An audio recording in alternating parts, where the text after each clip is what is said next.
Hello friends, welcome back to our channel. So ನಾನಿವತ್ತು self enumeration ಬಗ್ಗೆ ನಿಮಗೆ ಹೇಳ್ತಾ ಇದ್ದೀನಿ. ನೋಡಿ, census.government.in ಅದಕ್ಕೆ ಹೋದಾಗ ನಿಮಗೆ ಫಸ್ಟ್ ಪೇಜ್ ಓಪನ್ ಆಯ್ತಲ್ಲ, ಈ ಒಂದು ಪೇಜ್ ಓಪನ್ ಆಗುತ್ತೆ. ಸೆಲ್ಫ್ ಎನ್ಯುಮರೇಷನ್ HLO ಲಾಗಿನ್ ಅಂತ. ಅಲ್ಲಿ ಸ್ಟೇಟನ್ನು ಸೆಲೆಕ್ಟ್ ಮಾಡಬೇಕು, ಕರ್ನಾಟಕ. ಹಾಗೆಯೇ ಅಲ್ಲಿ ಕ್ಯಾಪ್ಚಾ ಕೊಟ್ಟಿದ್ದಾರೆ. ಆ ಕ್ಯಾಪ್ಚಾವನ್ನು ಸೆಲೆಕ್ಟ್ ಮಾಡಬೇಕು. ಅಕಸ್ಮಾತ್ ನಿಮಗೆ ಕ್ಯಾಪ್ಚಾ ಗೊತ್ತಾಗಲಿಲ್ಲ ಅಂದರೆ ಅಲ್ಲಿ ಒಂದು ವಾಲ್ಯೂಮ್ ಬಟನ್ ಕೊಟ್ಟಿದ್ದಾರಲ್ವ, ಅದನ್ನು ಒತ್ತಿದರೆ ಆಯಿತು. ನೋಡಿ, ಈಗ ತಪ್ಪಾಗಿ ನಾವು ಕ್ಯಾಪ್ಚಾವನ್ನು ಹಾಕಿದಾಗ ಇನ್ವ್ಯಾಲಿಡ್ ಕ್ಯಾಪ್ಚಾ ಅಂತ ಬರುತ್ತೆ. ಸೊ ಕೆಳಗಡೆ ಬ್ಲೂ ಕಲರ್ ಇದೆಯಲ್ಲ, ಅದನ್ನು ಒತ್ತಿದ್ರೆ ಬೇರೆ ಕ್ಯಾಪ್ಚಾ ಬರುತ್ತೆ. ನಮಗೆ ಕೆಲವೊಂದು ಕ್ಯಾಪ್ಚಾಗಳು ಅರ್ಥ ಆಗೋದಿಲ್ವಲ್ಲ, ಹಾಗಾಗಿ ಬೇರೆ ಕೊಟ್ಕೊಂಡ್ರೆ ಬೇರೆ ಬರುತ್ತೆ. ಸೊ ಇದಿಷ್ಟನ್ನು ಕ್ಯಾಪ್ಚಾವನ್ನು ಹಾಕಿದ ನಂತರ ವೆರಿಫೈ ಆ್ಯಂಡ್ ಪ್ರೊಸೀಡ್ ಅಂತ ಹೇಳಿ ಕೊಡಬೇಕು. ಕ್ಯಾಪ್ಚಾವನ್ನು ಚೆಕ್ ಮಾಡ್ಕೊಳ್ಬೇಕು. ಆಗ ಈ ರೀತಿಯಾದಂತಹ ಒಂದು ಇಂಟರ್ಫೇಸ್ ಓಪನ್ ಆಗುತ್ತೆ. ಅಲ್ಲಿ ಕೆಳಗಡೆ ಓಕೆ ಅನ್ನೋದನ್ನು ಕ್ಲಿಕ್ ಮಾಡಬೇಕು. ನೆಕ್ಸ್ಟ್ ನಾವು ಆಲ್ರೆಡಿ ಕರ್ನಾಟಕ ಅಂತ ಸೆಲೆಕ್ಟ್ ಮಾಡಿದ್ದೀವಿ. Head of the family. So ಫ್ಯಾಮಿಲಿಯ ಹೆಡ್ ಯಾರು? ಮದರ್ ಆದರೆ ಮದರ್, ಯಾರನ್ನ ಅವರು ನಿಮಗೆ ಮನೇಲಿ ಯಾರು ಹೆಡ್ ಇದ್ದಾರೆ ಅವರ ಹೆಸರನ್ನು ಹಾಕಿದರೆ ಆಯಿತು. ಇಲ್ಲಿ ನಾನು ನಮ್ಮ ರಿಲೇಟಿವ್ಸ್ ಒಬ್ಬರು ಮಾಡಿ ಕೊಡ್ತಾ ಇದ್ದೇನೆ, ಅವರ ಒಂದು ಹೆಸರನ್ನು ಹಾಕಿದ್ದೀನಿ. ಹಾಗೆಯೇ ಅವರದೇ ಒಂದು ಮೊಬೈಲ್ ನಂಬರನ್ನು ಕೂಡ ಹಾಕ್ತಾ ಇದ್ದೀನಿ. ನೆಕ್ಸ್ಟ್ ಅವರದ್ದು ಇಮೇಲ್ ಐ ಡಿಯನ್ನು ಕೂಡ ನಾನಿಲ್ಲಿ ಹಾಕ್ತಾ ಇದ್ದೀನಿ.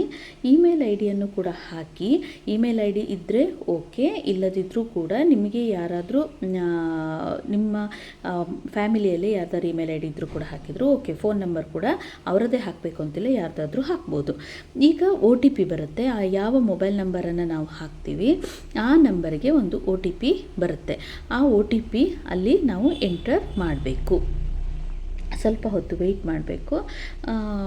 ವೆಯ್ಟ್ ಮಾಡಿದ ನಂತರ ನೋಡಿ, ಈಗ OTP ಬಂದಿದೆ. OTPಯನ್ನು ಎಂಟರ್ ಮಾಡ್ತಾ ಇದ್ದೀನಿ. ಜಸ್ಟ್ ನಾವು ಲಾಗಿನ್ ಆಗಲಿಕ್ಕೆ ಅಷ್ಟೇ ಇದು. ಈ OTPಯನ್ನು ಎಂಟರ್ ಮಾಡಿ ವೆರಿಫೈ OTP ಅಂತ ಹೇಳಿ ಇಲ್ಲಿ ಆರೆಂಜ್ ಕಲರ್ ಇದೆಯಲ್ಲ, ಅದನ್ನು ಕ್ಲಿಕ್ ಮಾಡಿದರೆ ಆಯಿತು. ಈ ರೀತಿಯಾದ ಇಂಟರ್ಫೇಸ್ ಓಪನ್ ಆಗುತ್ತೆ. ಇನ್ನೊಂದರಲ್ಲಿ ಓಪನ್ ಆಗಿದೆ ನಿಮ್ಮ ಇದೇ ಒಂದು ಫಾರ್ಮ್ಯಾಟ್. ನಾವು ಇದನ್ನು ಮುಂದುವರಿಸೋದಾ ಅಂತ, ಮುಂದುವರ್ಸೋಣ ಅಂದರೆ ಎಸ್ ಅಂತ ಕೊಡಬೇಕು. ಅಲ್ಲಿ ಹಸಿರು ಕಲರನ್ನ ಕ್ಲಿಕ್ ಮಾಡಬೇಕು. ಕ್ಲಿಕ್ ಮಾಡಿದ ತಕ್ಷಣವೇ ಅಲ್ಲಿ ಮತ್ತೆ ವೆರಿಫೈ ಅಂತ ಕೊಟ್ಟಾಗ ನಮ್ಮ ಒಂದು ಡೀಟೇಲ್ಸ್ ಹಾಕುವಂಥ ಪೇಜಸ್ ಇಲ್ಲಿ ಓಪನ್ ಆಗುತ್ತೆ. ನೆಕ್ಸ್ಟ್ ಕರ್ನಾಟಕ ಆಲ್ರೆಡಿ ಇದೆ. ಕರ್ನಾಟಕದಲ್ಲಿ ಯಾವ ಜಿಲ್ಲೆಯಿಂದ ನಾವು ಮಾಡ್ತಾ ಇದ್ದೀವಿ ಆ ಒಂದು ಜಿಲ್ಲೆಯನ್ನು ಹಾಕುವಂಥದ್ದು. ನಮ್ಮ ಏರಿಯಾದ ಒಂದು ಪಿನ್ ಕೋಡನ್ನು ಕೂಡ ಹಾಕಬೇಕು. ನೆಕ್ಸ್ಟ್ ಆ ಒಂದು ಗ್ರಾಮ, ಯಾವ ಗ್ರಾಮ ನಮ್ಮ ಒಂದು ಮನೆ ಇರುವಂಥದ್ದು, ಗ್ರಾಮ ಯಾವುದು ಅದನ್ನು ಹಾಕಬೇಕು. ಹಾಕಿದಾಗ ಈಗ ಒಂದು ನೋಡಿ, ಇಲ್ಲಿ ಈಗ ಲೊಕೇಶನನ್ನು ಹುಡುಕಬೇಕು. ಯಾವ ಲೊಕೇಶನಲ್ಲಿ ನಾವು ಇದ್ದೀವಿ ಅನ್ನೋದು ಅಲ್ಲಿ ಒಂದು ಮ್ಯಾಪ್ ಬರುತ್ತೆ. ಈಗ ಒಂದು ಹಳ್ಳಿಯ ಹೆಸರನ್ನು ಹಾಕಿದಾಗ ಬೇರೆ ಬೇರೆ ಕಡೆ ಇರುವಂತಹ ಅದೇ ಹಳ್ಳಿಯ ಹೆಸರು ಸುಮಾರು ಇರುತ್ತೆ, ಬೇರೆ ಬೇರೆ ಕಡೆ ಇರುತ್ತೆ. ಅದು ಯಾವುದು ಅಂತ ಹೇಳಿ ಅಲ್ಲಿ ಆಪ್ಷನ್ ತೋರಿಸುತ್ತೆ. ಆಪ್ಷನ್ ತೋರಿಸಿದ್ರಲ್ಲಿ ಒಂದನ್ನು ಕ್ಲಿಕ್ ಮಾಡಬೇಕು. ಆಗ ಕರ್ನಾಟಕದ ಯಾವ ಮೂಲೆಯಲ್ಲಿದೆ ಆ ಒಂದು ಲೊಕೇಶನನ್ನು ನಮಗಿಲ್ಲಿ ತೋರಿಸುತ್ತೆ. ಈಗ ನೀವು ನೋಡ್ಬೋದು, ಲ್ಯಾಟಿಟ್ಯೂಡ್ ಎಷ್ಟಿದೆ, ಅಕ್ಷಾಂಶ, ರೇಖಾಂಶ, ಎಷ್ಟರಲ್ಲಿದ್ದೀವಿ, ನಾವು ಎಲ್ಲಿದ್ದೀವಿ ಅನ್ನೋದನ್ನು ಕರೆಕ್ಟಾಗಿ ತೋರಿಸುತ್ತೆ. ಇಲ್ಲಿ ಅದರಿಂದ ನಾವು ಕೆಳಗಡೆ ಹೋದಾಗ ಮರು ಹೊಂದಿಸು, ಮತ್ತೊಮ್ಮೆ ಅದನ್ನು ಸರಿ ಮಾಡು ಅಥವಾ ಮುಂದೆ ಹೋಗು, ಈ ರೀತಿಯಾದಂಥ ಎರಡು ಆಪ್ಷನನ್ನು ಕೇಳುತ್ತೆ. ಈಗ ಮುಂದೆ ಹೋಗೋದಾದರೆ ಮುಂದೆ ಹೋಗುವಂಥದ್ದನ್ನು ಹಾಕಬೇಕು. ಓಕೆ, ಅದನ್ನು ನೀವು ಚೇಂಜಸ್ ಮಾಡೋದಾದರೆ ಅಲ್ಲಿ 8 ಅನ್ನು ಒತ್ತಿದರೆ ಆಯಿತು. ಚೇಂಜಸ್ ಕೂಡ ಆಗ್ತದೆ. ಒಂದ್ಸರಿ ಬೈ ಮಿಸ್ಟೇಕ್ ತಪ್ಪಾಗಿ ಹಾಕಿದರೆ, ಚೇಂಜಸ್ ಮಾಡೋ ಹಾಗಿದ್ರೆ 8 ಅನ್ನು ಒತ್ತಿದರೆ ಆಯಿತು. ಇದಿಷ್ಟು ಆದ ನಂತರ ಓಕೆ, ಸೊ ಮರುಹೊಂದಿಸಿ ಉಳಿಸಿ ಮತ್ತು ಮುಂದೆ ಸಾಗಿ ಅಂತಿದೆ. ಹೌದು, ಉಳಿಸಿ ಮತ್ತು ಮುಂದೆ ಸಾಗಿ ಅಂತ ಒತ್ತಿದ ಕೂಡಲೇ ಈ ಸ್ಥಳವನ್ನು ದೃಢೀಕರಿಸಿ ಅಂತ ಬರುತ್ತೆ. ಹೌದು ಅಂತ ಒತ್ತಬೇಕು, ಇದೇ ಸ್ಥಳ ಕರೆಕ್ಟ್. ಅಕಸ್ಮಾತ್ ನಿಮಗೆ ಡೌಟ್ ಇದ್ದರೆ ಇಲ್ಲ ಅಂತ ಒತ್ತಿದರೆ ಆಯಿತು. ಈಗ ಹೌದು ಅಂತ ಒತ್ತಿದಾಗ ಅದು ಮುಂದೆ ಹೋಗುತ್ತೆ. ಓಕೆ, ಈಗ ಡೀಟೇಲ್ಸನ್ನು ಕೇಳೋದಕ್ಕೆ ಸ್ಟಾರ್ಟ್ ಆಗಿತ್ತು. ಈಗ ಜನಗಣತಿ ವಿವರಗಳು ಅಂತ ಬಂತು. ಜನಗಣತಿ ಮನೆಯ ನೆಲಕ್ಕೆ ಪ್ರಧಾನವಾಗಿ ಬಳಸಿರುವ ನಿರ್ಮಾಣ ಸಾಮಗ್ರಿ, ನೆಲಕ್ಕೆ ಏನು ಹಾಕಿದ್ದಾರೆ, ಸಿಮೆಂಟ್ ಹಾಕಿದ್ದಾರಾ, ಟೈಲ್ಸ್ ಹಾಕಿದ್ದಾರಾ, ಅಲ್ಲಿ ಆಪ್ಷನ್ ಇರುತ್ತೆ. ಆ ಆಪ್ಷನನ್ನು ಕ್ಲಿಕ್ ಮಾಡಿದರೆ ಆಯಿತು. ಓಕೆ, ಹಾಂ, ಎಸ್. ಓಕೆ, ಈಗ ಇಲ್ಲಿ ನೆಲದ ಟೈಲ್ಸ್ ಅಂತ ಇದೆ. ಈಗ ಇದನ್ನು ನಾನು ಕ್ಲಿಕ್ ಮಾಡ್ತೀನಿ. ಮೊಸಾಯಿಕ್ ಅಥವಾ ನೆಲದ ಟೈಲ್ಸ್ ಅಂತ ಇದೆ. ನೆಕ್ಸ್ಟು ಜನಗಣತಿ ಮನೆಯ ಗೋಡೆಗೆ ಪ್ರಧಾನವಾಗಿ ಬಳಸಲಾಗಿರುವ ನಿರ್ಮಾಣ ಸಾಮಗ್ರಿ, ಇಲ್ಲಿ ಕಾಂಕ್ರೀಟ್ ಅಲ್ಲ, ನೆಕ್ಸ್ಟ್ ಯಾವುದು ಸಿಮೆಂಟಿಂದ ಕಲ್ಲು, ಗಾರೆ ಸಿಮೆಂಟ್ನಿಂದ ಭದ್ರಪಡಿಸಿರುವ ಕಲ್ಲು. ಓಕೆ, ಜನಗಣತಿ ಮನೆಯ ಮೇಲ್ಛಾವಣಿ ಪ್ರಧಾನವಾಗಿ ಬಳಸಲಾಗಿರುವ ನಿರ್ಮಾಣ ಸಾಮಗ್ರಿ. ಅದು ನಾವು ಏನು ಹಾಕಿದ್ದೀವಿ, ಮೇಲ್ಗಡೆ ಏನು ಹಾಕಿದ್ದೀವಿ, ಕಾಂಕ್ರೀಟ್ ಹಾಕಿರ್ತೀವಿ. ಕಾಂಕ್ರೀಟ್, ಸ್ಲ್ಯಾಬ್ ಮನೆ ಆದರೆ ಕಾಂಕ್ರೀಟ್ ಇರುತ್ತೆ, ಇಲ್ಲಾಂದರೆ ಹಂಚ ರೀತಿ. ಈ ಜನಗಣತಿ ಮನೆಯ ಸ್ಥಿತಿಯು ಉತ್ತಮವಾಗಿದೆ, ವಾಸಕ್ಕೆ ಯೋಗ್ಯವಾಗಿದೆ, ಶಿಥಿಲವಾಗಿದೆ, ಉತ್ತಮವಾಗಿದೆ. ಮುಂದೆ ಸಾಗಿ, ಉಳಿಸಿ ಮತ್ತು ಮುಂದೆ ಸಾಗಿ ಇದನ್ನು ಒತ್ತಿ ಹೌದು ಅಂತ ಕೊಡಬೇಕು. ನೆಕ್ಸ್ಟ್ ಇನ್ನೊಂದು ಪೇಜ್ ಓಪನ್ ಆಗುತ್ತೆ. ಕುಟುಂಬಕ್ಕೆ ಸಂಬಂಧಿಸಿರುವಂಥದ್ದು. ಕುಟುಂಬದಲ್ಲಿ ಸಾಮಾನ್ಯವಾಗಿ ವಾಸಿಸುವ ಜನರ ಸಂಖ್ಯೆ ಎಷ್ಟು? 3. ಕುಟುಂಬದ ಮುಖ್ಯಸ್ಥರ ಹೆಸರು ಆಲ್ರೆಡಿ ಬಂದಿರುತ್ತೆ, ಫಸ್ಟ್ ಹಾಕಿರ್ತೇವೆ ನಾವು. ಮುಖ್ಯಸ್ಥರ ಹೆಸರು ಆಯ್ಕೆ ಮಾಡಿದ ಭಾಷೆ ಯಾವುದು? ಕನ್ನಡನ, ಇಂಗ್ಲೀಷ, ಯಾವ ಭಾಷೆಯನ್ನು ಆಯ್ಕೆ ಮಾಡಿದ್ದೀರಿ ಅದನ್ನು ಹಾಕುವಂಥದ್ದು. ನೆಕ್ಸ್ಟ್ ಓಕೆ, ಕುಟುಂಬದ ಮುಖ್ಯಸ್ಥರ ಹೆಸರು ಹಾಕಿದ್ದೀವಲ್ಲ, ಅವರು ಗಂಡು, ಹೆಣ್ಣು ಅಥವಾ ಮಂಗಳಮುಖಿ, ಅದು ಯಾವುದಂತ ಹಾಕಬೇಕು. ಪರಿಶಿಷ್ಟ ಜಾತಿ, ಪರಿಶಿಷ್ಟ ಪಂಗಡ ಅಥವಾ ಇತರೆ ಯಾವುದಾದ್ರೂ ಆಗಿದ್ದರೆ, OBC ಆಗಿದ್ದರೆ ಇತರೆ. ಈ ಮನೆಯ ಮಾಲೀಕತ್ವದಲ್ಲಿ ಸ್ಥಾನಮಾನ, ಇದು ಸ್ವಂತ ಮನೆನಾ ಅಂಥೇಳಿ ಹೌದು.